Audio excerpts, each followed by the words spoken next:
Chapter 4. Are we ready to continue? She turned the page of her journal filled with letters and photos of memories experienced with her family. It was her way to teach. Teach by experience. That is the best teacher. The day had been a long one. Leah put so much into her work that it seemed to be taking more of a toll on her than she even realized. Her desk was covered with papers. This is a mess, she thought as she pushed her hair out of her face. The phone constantly rang with requests for interviews about her mother and the book, The Memory Barrel. This, combined with helping individuals for her foundation that assisted women all over the world, kept her very busy. Her life was a success in more ways than just professionally. She had her degree in psychology, and it allowed her to touch lives as her mother had. All the women in her family seemed to follow the same path from generation to generation.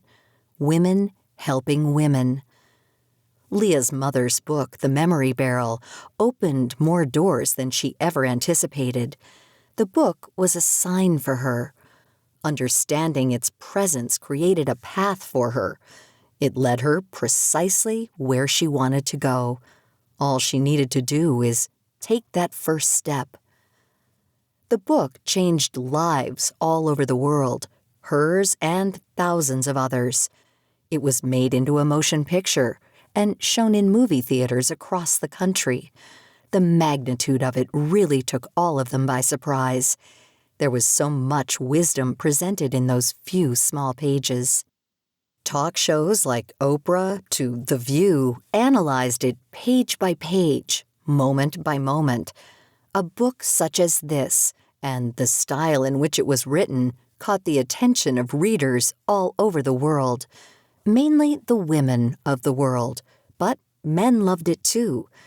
This little book shared ideas most never considered or were accustomed to. How could such a small book heal so many hearts? Did Mom have any idea what she was doing? Were her intentions all along for it to be published? I think so. Leah reflected back to when she first discovered the handwritten script. She had found it in a special box under her mother's bed. The discovery took place on the morning she went in to check on her stepfather to make sure he was all right, since Mom had passed just 2 days before. His voice, she remembered, was so shaky and vibrating with sadness. His last comment to me that night was, "I love you, Angel Face." I know Mom came and took him with her on that chilly night as we all slept by the fire. They were inseparable.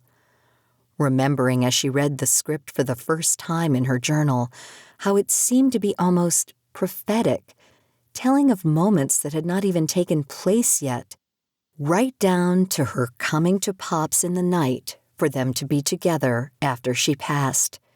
It was in the script. She knew it, and she felt it. She created it. She always said if you think it, you can create it.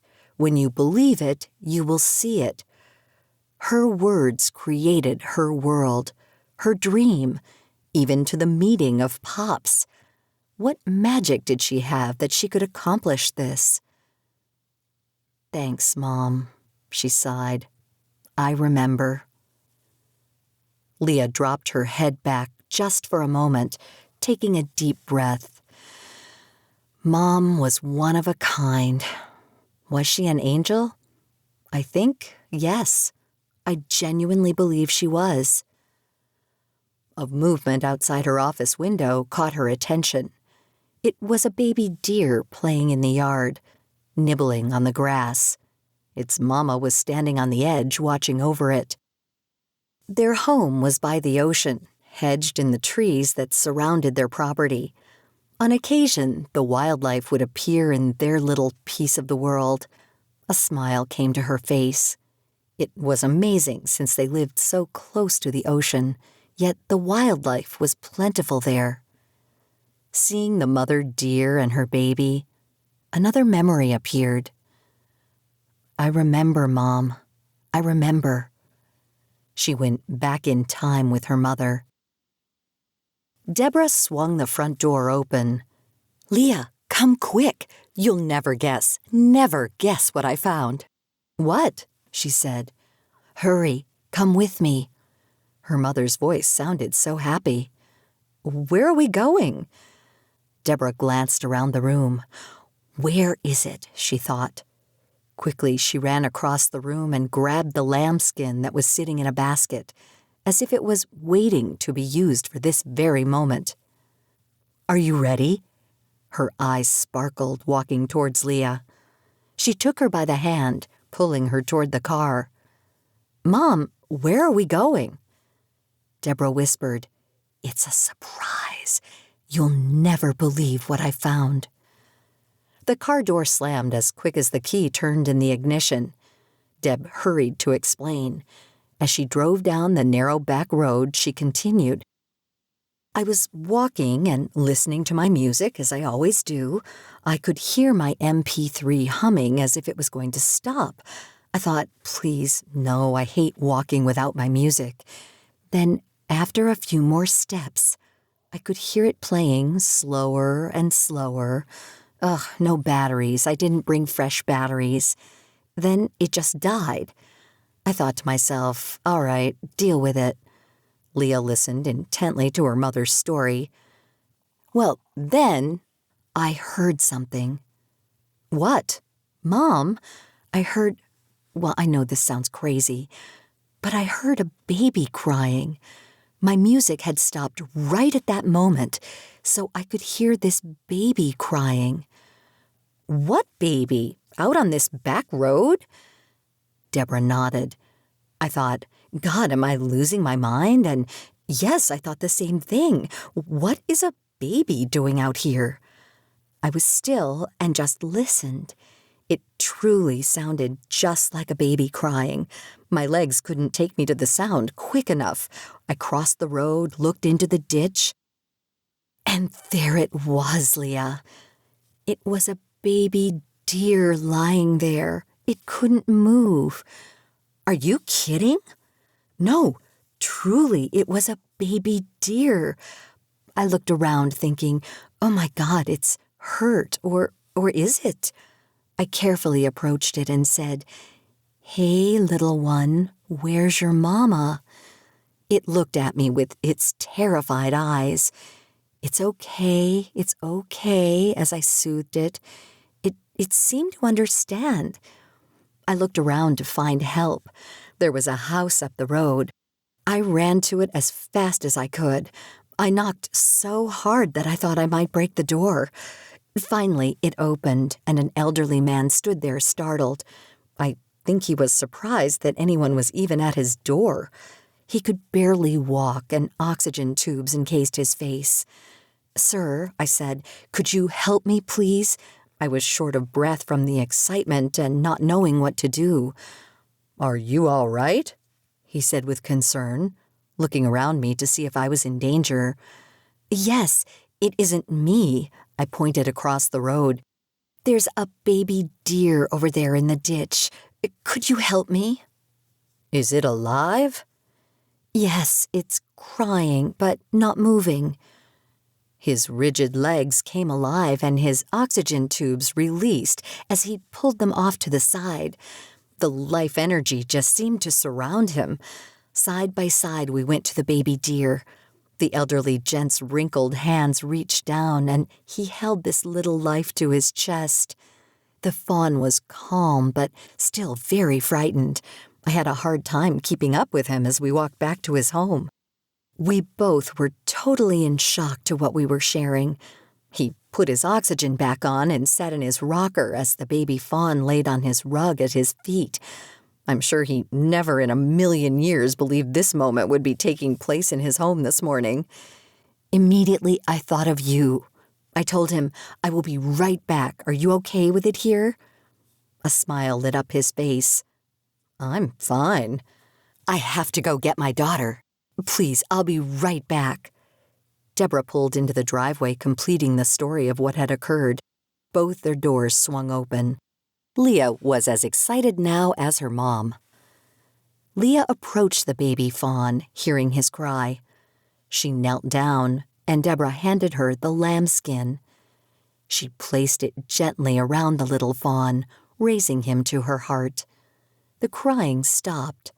The deer was calm in her presence. We lifted it gently. "Ahem, you're not as young as you used to be, babe." The voice brought Leah back to the moment where she sat in her office. She didn't realize that Michael had been watching her from the doorway. She spun around in her chair, holding her mother's journal to her heart. The sight of him made her smile. "Hey, when did you get home?"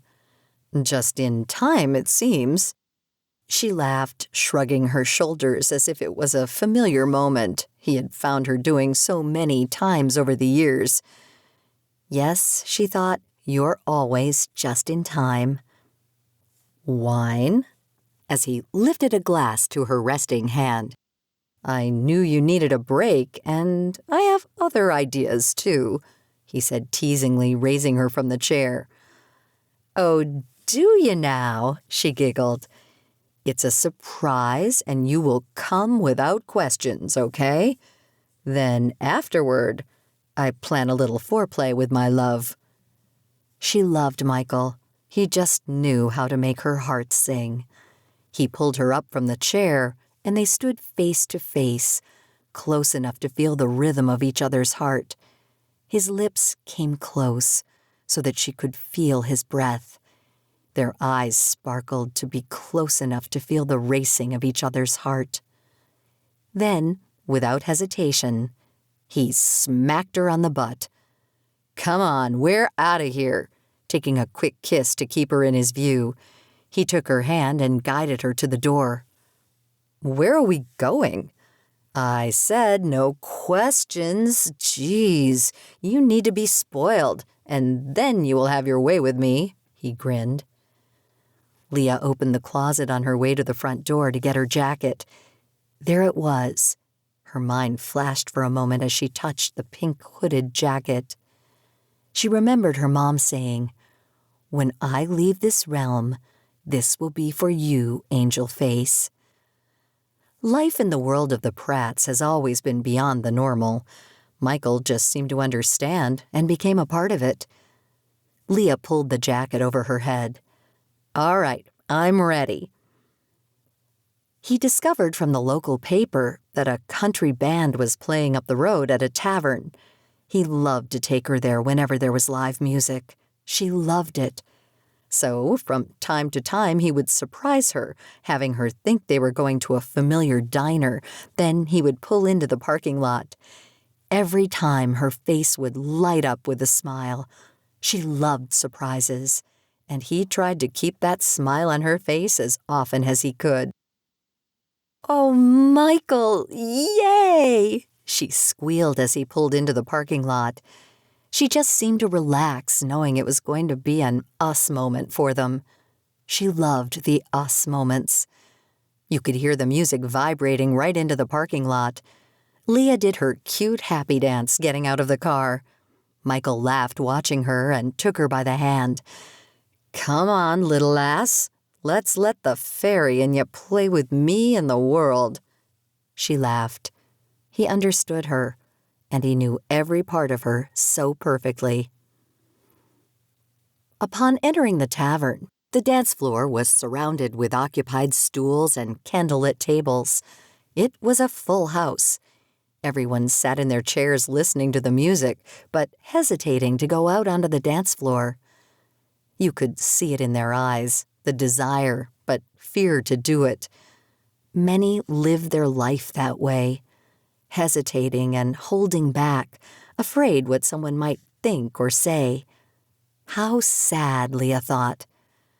Leah had seen it many times, being a counselor for years. She knew that sometimes we need someone else to take the first step, to say, "This is okay." She quickly slipped her jacket off and tied it around her waist. Michael reached for her hand and knew this was their moment. They walked out onto the empty floor, and the music changed to their song. "Oh, yes, of course we did. That's what we do." Moments like this weren't expected, but never a surprise in the world Leah had been raised within. Her mother, Deborah, taught her that. "Expect the good. Enjoy life to the fullest," she would always say. "Our song," Michael said. "Of course it is," they laughed. Nothing surprised him after all these years, either. Others soon joined them on the dance floor. That's all it took, just someone to begin. Then life's special moments can be enjoyed. The phone rang earlier than usual the next morning. A soft little voice said, "Nana Leah, are you awake?" Leah's body shifted quickly from Michael's warm embrace. "Yes, Angel, what are you doing up so early? Are you okay?" "I got a gift last night." Her voice was soft but filled with excitement. "You did? From who, baby?" "From Mimi." Leah's heart jumped at hearing these words. Her mother, though on the other side in the realm of spirit, always made herself known to Leah and Lacey. Now it was Talise's time. "What did she give you?" Talise guided her Nana through the dream. Leah listened intently. "Did you know, Nana, that Mimi met Papa by a lighthouse?" Yes, I did." "And that she had magic and Papa too?" "Yes, I did." Leah now knew it was coming close to the time of sharing the story of life with Tally. Tally grew quiet, and a deep sigh came through the phone. "Are you okay?" Leah asked. "Yes. She gave me a white feather, Nana. It was under my pillow this morning. She said she would leave me something, and she did." "Isn't that a nice gift? Do you know why, Tally?" "No, Nana, I was hoping you would tell me." "Where's your mama, Angel?" "She's right here." "Did you tell her about the feather?" "Yes, and she said to call Nana, so I am." "I am so excited for you, Talise. Do you know what an angel thing is?" "Yes, Mama says it all the time." "How would you like it if I come over today and I will share a few stories with you?" "Yippee!" Tally squealed. "Is that an angel thing, Nana Leah?" "No, baby, not that. But I am sure we will have fun today. Kiss Mama for me. I'll be over around noon." "Yippee!" Leah grabbed Michael's t-shirt, kissed his sleepy eyes, and was running to fix their morning coffee. Brrr, she shivered, adjusting to the cool morning air. "You need to put a log on the fire there, big boy." He growled. "You need to get back under here with me. I'll show you a log on the fire." He yanked her by the shirt so she couldn't escape. They had the magic, even after all these years. They had the magic.